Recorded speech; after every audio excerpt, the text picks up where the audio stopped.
Hakikat daripada pembicaraan yang keluar daripada lisan ianya terjemahan daripada hati.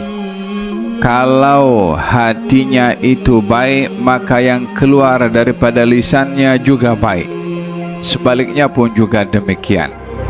Hal ini diambil daripada hadis Rasulullah sallallahu alaihi wasallam. Ala inna fil jasadi mudghah idza saluhat salahal jasadu kulluh wa idza fasadat fasadal jasadu kulluh ala wahyal qalbu.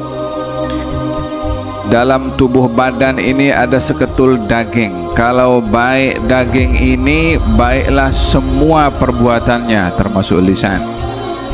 Dan kalau rosak seketul daging ini, rosaklah semua perbuatan yang dilakukan oleh tubuh badannya, termasuk yang dilakukan oleh lisan. Seketul daging itu adalah hati.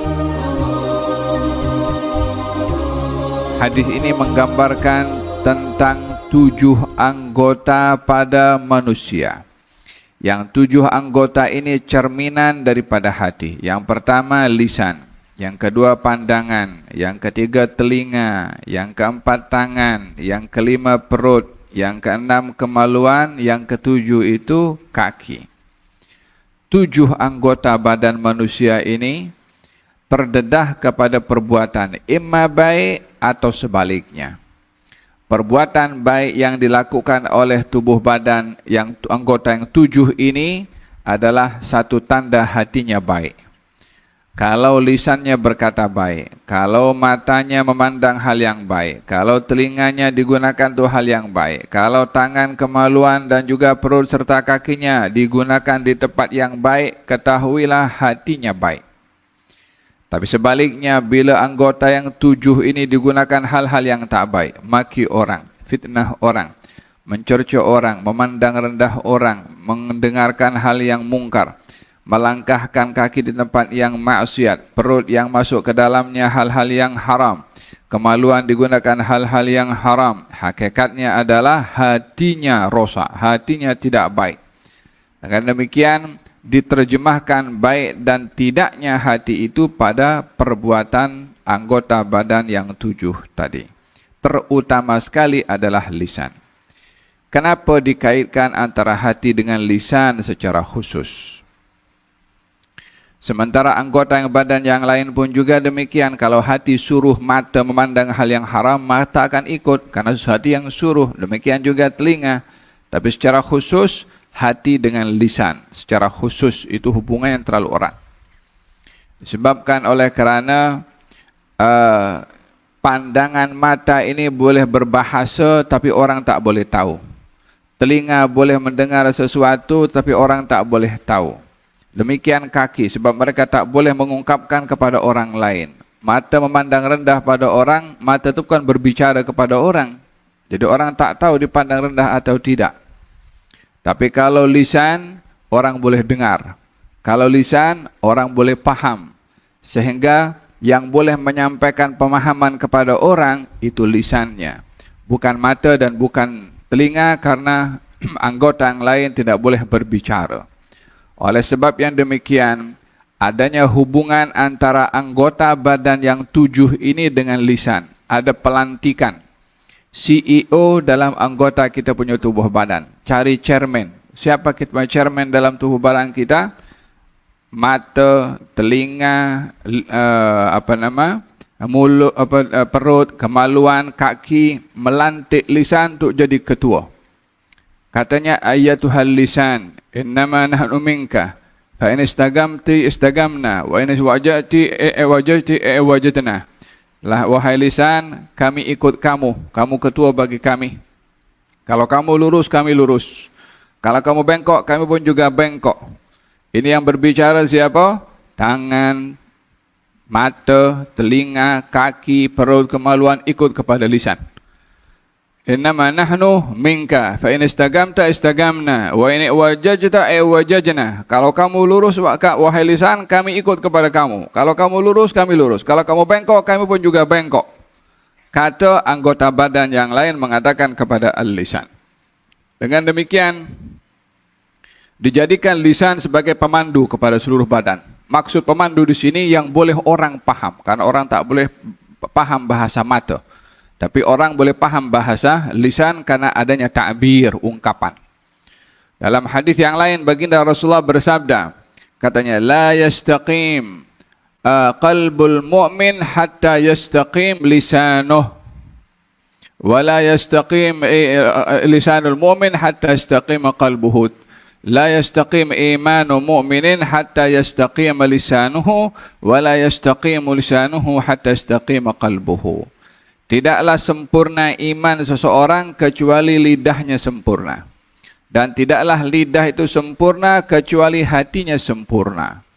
Demikian ungkapan dalam hadis atau kama qala Rasulullah sallallahu alaihi wasallam yang menjadikan lisan wasilah untuk memahamkan kepada orang. Oleh sebab yang demikian dijadikan oleh baginda Rasulullah sallallahu alaihi wasallam lisan sebagai wasilah. Man kan yu'min billah wal yawmil akhir falyaqul khairan aw liyasmut. Barang siapa beriman kepada Allah dan hari akhirat, berkata yang baik atau diam. Bila lisan kedudukannya begitu tinggi sebagai imam kepada seluruh anggota tubuh badan, dan lisan menjadi ukuran kepada kesempurnaan dan istiqamahnya iman, hakikatnya lisan hanya sekedar alat. Hakikatnya lisan hanya sekedar wasilah. Hakikatnya lisan hanya sebagai perantara, bukan penentu. Yang jadi penentu adalah hati. Ada kalanya lisan itu tidak berbicara, dan tidak berbicaranya lisan itu bicaranya lisan. As-sukutu kalamun. Diam itu bicara. Kadang-kadang orang memahami bicara kalau bercakap. Lah, dalam syariat kita diajarkan diam itu cakap. Oleh hada di dalam Al-Quran, dalam hadis dikatakan, siapa beriman kepada Allah dan akhirat, cakap yang baik atau diam. Ya, diam itu cakap juga. Oleh hada di dalam hadis ini ada berbicara bagaimana yang memainkan peranan hakikatnya pada lisan itu adalah hati. Oleh hada dalam Al-Quranul Karim Allah berfirman melalui doanya Nabi Ibrahim alaihissalam ketika berdoa kepada Allah, wala tukhzini yawma yub'atsun. Ya Allah, janganlah kau binasakan aku di hari semua manusia dibangkitkan. Yawma la yanfa'u malun wala banun illa man atallaha biqalbin salim. Di hari tiada memberi manfaat harta dan anak-anak kecuali orang yang datang kepada Allah dengan hati yang selamat, hati yang bersih, hati yang baik. Oleh sebab yang demikian, fokusnya untuk kita dapat memperbaiki lisan adalah dengan memperbaiki hati. Kalau hati baik, lisan pasti baik. Dan kalau lisan baik, mata baik, telinga baik, tangan baik, perut baik, kemaluan baik, dan kaki pun juga baik. Puncanya adalah kembali kepada hati, lalu kepada lisan, baru kepada anggota tubuh badan yang lainnya. Makanya dikatakan di sini kullu kalamin yabruzu, setiap pembicaraan itu yang keluar daripada seorang, maka warna indah atau rosaknya kalimat yang keluar daripada lisan itu menandakan sifat pada hati, yang daripada hati terkeluarlah sifat itu. Yang keluar pada lisan sifat kata-kata yang tak baik, hatinya itu yang berkata. Kalau kalimat keluar pada mulutnya yang baik, hatinya yang berkata. Jadi punca di sini adalah kepada hati. Walihada kesan daripada pembicaraan seseorang itu bila keluar daripada hatinya, biasanya akan menyentuh kepada hati orang yang mendengar. Karena hakikat pembicaraan pada lisan, cerminan pada hati, maka kata orang daripada hati masuk ke hati.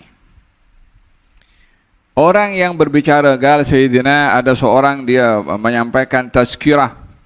Di zamannya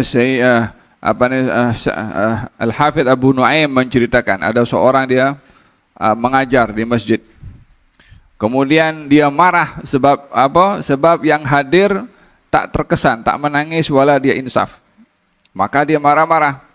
Kamu tak punya perasaan ke untuk kamu paham? Kamu tak punya perasaan ke untuk kamu tuh insaf dan menangis?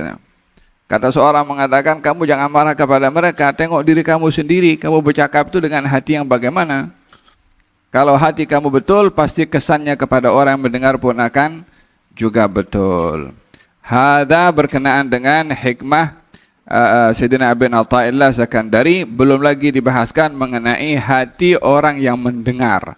Karena kita melihat di zaman baginda Rasulullah, mana ada orang yang lebih bersih hatinya daripada Rasulullah? Tidak ada. Tapi ada juga yang tak mendengar. Abu Jahal tak dengar, Abu Lahab tak dengar. Kalau pembicaraan daripada hati ke hati mesti diterima, kenapa Abu Lahab tak dengar? Kenapa Abu Jahal tak dengar? Ini kita akan bahaskan pada pertemuan yang akan datang insya-Allah. Moga-moga Allah Subhanahu wa taala jadikan hati kita baik, yang terkeluar daripada lisan kita pun juga hal-hal yang baik. Amin Allahumma amin. Wa sallallahu alaihi wasallam Muhammadin wa ala alihi wasallam. Alhamdulillahirabbil alamin. Rabbal alamin ya Rahman ya Rahim. Shalli Rabbi wa sallim ala khairil mursalin.